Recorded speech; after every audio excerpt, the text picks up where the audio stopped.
Next contestant is going to be Ajith Ram.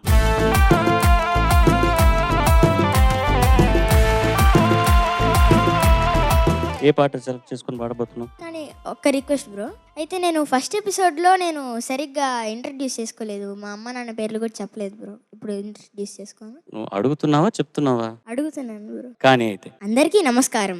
నా పేరు అజిత్ రామ్. నా పేరుకి ఒక అర్థం కూడా ఉంది. ఏ అంటే అరుణ మా అమ్మ పేరు, జే అంటే జగన్మోహన్ రావు మా నాన్న పేరు, ఐటీహెచ్ అంటే ఇష్టమైన తనయుడు అంటే ఇష్టమైన కొడుకు, ఆర్ఏ అంటే రాఘవరావు మా తాతగారు, ఎం అంటే మంజులాదేవి మా నానమ్మ గారు. మా అమ్మగారి పేరు శ్రీమతి అరుణ గారు మరియు మా నాన్నగారి పేరు శ్రీ జగన్మోహన్ రావు గారు. నువ్వు స్వయంగా నువ్వు కనిపెట్టావా ఇది? అందరి పేర్లు ఉండేటట్టు చేయాలని చెప్పేసి నాన్నగారు అట్లాగా ఫుల్ ఫామ్ లాగా అబ్రివేషన్ లాగా. నీ పేరేంటి ఇంతకి? అజిత్ రామ్. ఓకే. తర్వాత ఇంకో స్పెషల్ ఏంటంటే బ్రో, నువ్వు చెప్పు, స్పెషలా కాదని నేను చెప్తా. ఈ ఎపిసోడ్ కి నాకు సంబంధం ఉంది. ఈ ఎపిసోడ్ కి నీకు సంబంధం ఉంది, ఏదో అది కూడా చెప్పేసి. అంటే ఈ ఎపిసోడ్ ఏంటి, ఎస్పీబీ ఘంటసాల గారి రౌండ్ కదా. ఎస్పీబీ గారు పుట్టిన గడ్డపై పుట్టాను మరియు ఘంటసాల గారు పుట్టిన రోజున పుట్టాను. December 4th నీ బర్త్డే. అవును బ్రో. నెల్లూరులో పుట్టావు. యా. అందరికీ నమస్కారం. అందరికీ నమస్కారం. ఇప్పుడు నేను పాడబోయే పాట నా హృదయంలో నిద్రించే చెలి, చిత్రం ఆరాధన, సంగీతం సాలూరి రాజేశ్వరరావు గారు, రచయిత శ్రీశ్రీ గారు మరియు గానం ఘంటసాల గారు. All the best. Thank you bro.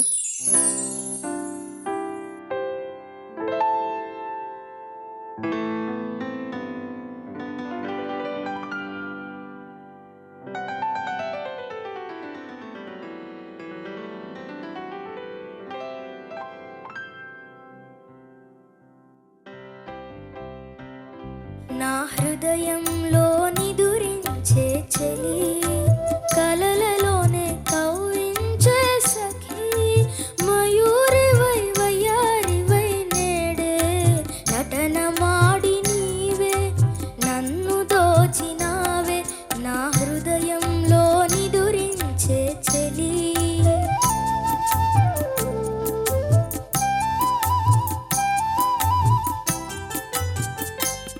నీ కన్నులలోనా దాగెనులే వెన్నెల సోనా, కన్నులలోనా దాగెనులే వెన్నెల సోనా, చకోరమై నిన్ను వరించి అనుసరించినానే కలవరించినానే, నా హృదయంలో నిదురించే చెలి, కలలలోనే కవ్వించే సఖి, మయూరివై వయ్యారివై నేడే నటన మాడి నీవే నన్ను దోచినావే, నా హృదయంలో నిదురించే చెలి.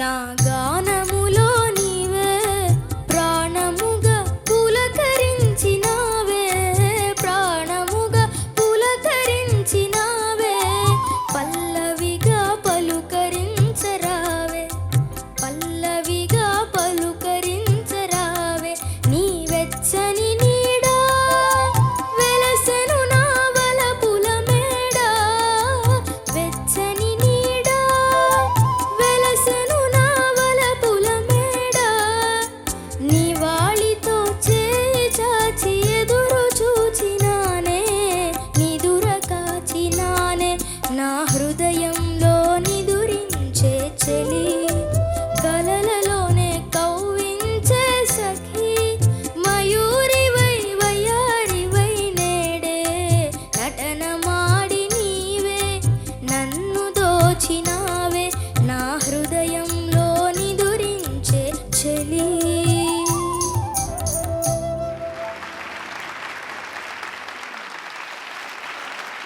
అజిత్, నమస్కారం మ్యామ్. నమస్కారం అమ్మా. ఒక్క నిమిషం పాటు ఆర్ ఒక 30 seconds గుక్క తిప్పుకోకుండా ఘంటసాల మాస్టర్ గారి గురించి చెప్పు. నువ్వు బిగినింగ్ లో ఇంట్రొడక్షన్ అప్పుడు ఏదో మాట్లాడావు కదా, అలా మీరే చెప్పండి మ్యామ్. అంత ప్రిపేర్ అయ్యి వచ్చావు కదా నాన్న ఇందాక వేరే ఏవో సంగతుల గురించి. అలా ఘంటసాల మాస్టర్ గారి గురించి నువ్వేం తెలుసుకున్నావు అని అడుగుతున్నా అంతే. నా హృదయం ఈ పాట నేర్చుకున్నాడు. ఇలాంటివి ఇప్పుడు పాటలు నేర్చుకుంటున్నప్పుడు ఆ పాట పాడిన గాయని గాయకుల గురించి, వారి గొప్పతనం గురించి, వాళ్ళు ఎందుకు అంత గొప్ప వాళ్ళు అయ్యారు, because you want become a singer, right? Yes ma'am. కదా, అలాంటప్పుడు వాళ్ళ గొప్పతనం గురించి కూడా తెలుసుకుంటూ ఉండప్పుడప్పుడు. ఓకే అది చాలా ఉపయోగపడే నాలెడ్జ్ నీకు, సరేనా?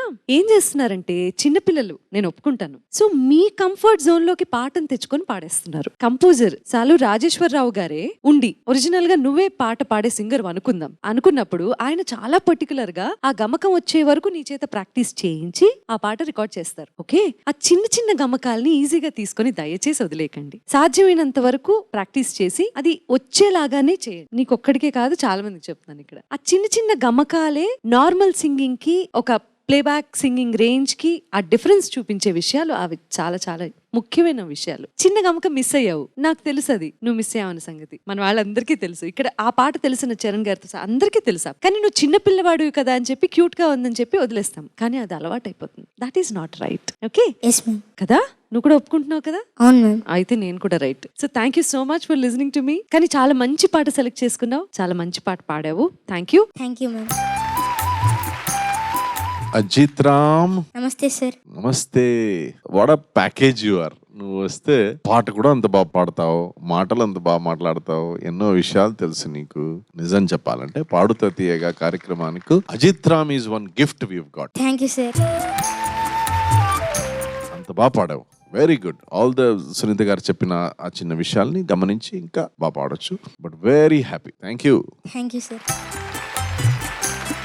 అజిత్, నమస్తే సార్. బాగా పాడావు అజిత్. నమస్తే. మొత్తానికి 2 సార్లు విఫలమైన 3వసారి గట్టిగా ప్రయత్నించి పాడతా తీయగా వేదిక మీదకి వచ్చి నీ ప్రతిభ చాటుతున్నావు. చాలా సంతోషంగా ఉంది. బాగా పాడావు. ఖచ్చితంగా సునీత గారు చెప్పిన ఆ మార్పులు ఖచ్చితంగా మళ్ళీ నీ పాటలో రావాలి. వస్తే నీ భవిష్యత్తు మరింత ఉజ్వలంగా ఉంటుంది. ఇందులో ఒక చోట వెచ్చని నీడ అని ఉంది. నీ వెచ్చని నీడ వెలసెను నా వలపుల మేడ అంటే ఒక ఆయన అన్నారట. ఇప్పుడు నీడ చల్లగా కదా ఉంటుంది, వెచ్చగా ఎందుకు ఉంటుంది అంటే శ్రీశ్రీ గారు అన్నట్ట, నువ్వు ప్రేమలో పడవే తెలుస్తుంది. అప్పుడు ప్రేమలో పడ్డప్పుడు చలి నీడ కూడా, చల్లగా ఉండే నీడ కూడా వెచ్చగా మారుతుంది. ప్రేమలో పడితే గానీ ఆ అనుభవం రాదు నీకని చెప్పారట. అట్లాగే ఒక మాట ఏంటంటే, కూపోదకం వటఛాయ తాంబూలం శీతకాలే భవేజ్యుష్ణం ఉష్ణకాలేన శీతలం. కూపోదకం అంటే బావిలో నీరు, వటఛాయ అంటే మర్రి చెట్టు నీడ, తాంబూలం అంటే నోట్లో వేసుకునే కిళ్ళి. ఈ 3 కూడా చలికాలంలో వెచ్చగా ఉంటాయట, వేసవకాలంలో చల్లగా ఉంటాయంట.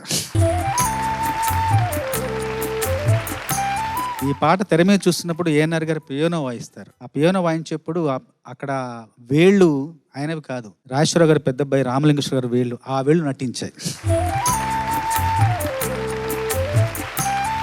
2 సార్లు ఆడిషన్లో ప్రయత్నం చేసి 3వసారి సాధించావు ఇక్కడికి రావడానికి కదా. సో ఇక్కడ నుంచి నీ పర్ఫార్మెన్స్ వేరే లెవెల్లో ఉండాలి. ఫస్ట్ రౌండ్ అయిపోయింది, నెక్స్ట్ రౌండ్ నుంచి వేరే లెవెల్లో పర్ఫార్మ్ చేయాలి నువ్వు. Okay sir. Okay bro.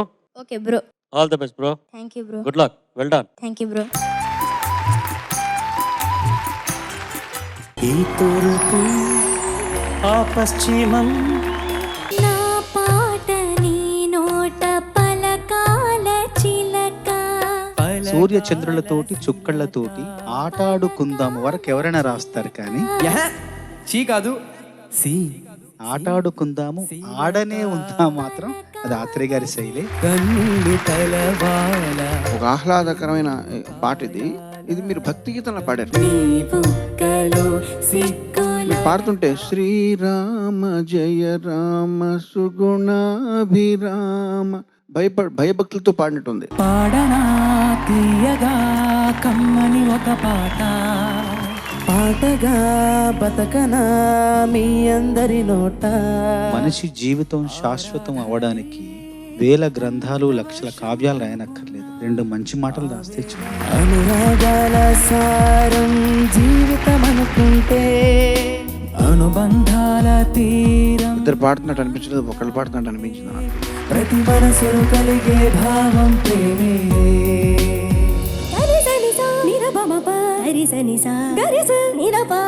మీరు పాడింది బాగానే అనిపించింది, చాలా బాగా అనిపించలేదు ఎందుకని. తెలిసిన దాని నుండి తెలియని దాని వైపు వేసే అడుగే కళ. మీరు ఈసారి తెలియని దాని నుండి తెలిసిన దానిలోకి వచ్చేసారు. హృదయాలన్నవి రెండైనా ప్రేమ మాత్రం ఒకటేనే. కళ్ళతో కాకుండా చెవులతో సంగీతాన్ని ఆస్వాదించేవాడే నా దృష్టిలో మ్యూజిక్ లవర్. అందమైన ప్రేమ రాణి చెయ్యి తగిలితే సత్తురేకు కూడా స్వర్ణమేలే. ఒక వస్తువును కానీ ఒక అంశాన్ని కానీ అందరూ చూసే కోణంలో కాకుండా భిన్నంగా ప్రకటించడమే కవిత్వం. ప్రేమ కొరకు హంసరాయ భారమేలనే కాకి చేత కూడా కబురు చాలులే. భగవంతుడిని నమ్మని రామోజీరావు గారి ఫోటో మా ఇంట్లో భగవంతుడు ఉండే స్థానంలో ఉంటుంది. ఎందుకంటే ఆ ఆత్రేయ గారు అప్పుడు రాసిన పాటలో ఆ భావం నాకు నచ్చబట్టే నా జీవితంలో కూడా అట్లాంటి పోకడలు నేను అలవాటు చేసుకున్నాను. మితిమీరి ప్రవర్తిస్తే ఏమంటాం అంటే దయ్యం పట్టిందంట. ఈ సందర్భంగా మిమ్మల్ని సంగీతపు దేవుడు పట్టాడు. ఈ సంగీతం మజా వచ్చింది. రాక్ స్టార్స్ పుట్టిన గీతం. ఏఆర్ రెహమాన్ చాలా చాలా రెవల్యూషనరీ పనులు చేశాడు ఆయన. పాడిన వాళ్ళతో పాటు ఎవరెవరు వాయించారో ఆ క్రెడిట్స్ లో ఇవ్వడం అనేది ఆయనే మొదలు పెట్టారు.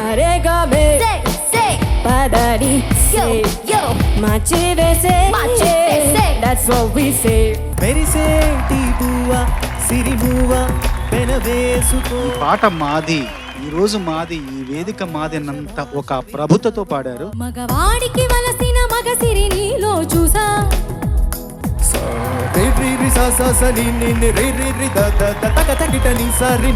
This is for Ram Charan. మగసిరి నీలో చూసా. Stole my heart Ram Charan.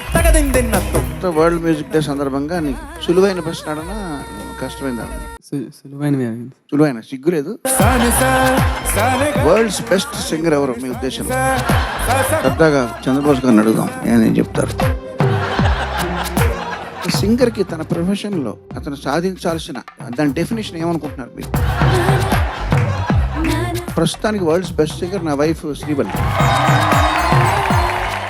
ఈ 12 మందిలో ఏ ఇద్దరికైతే లీస్ట్ మార్క్స్ ఉంటాయో వాళ్ళు ఈ కాంపిటీషన్లో కంటిన్యూ అవ్వరు.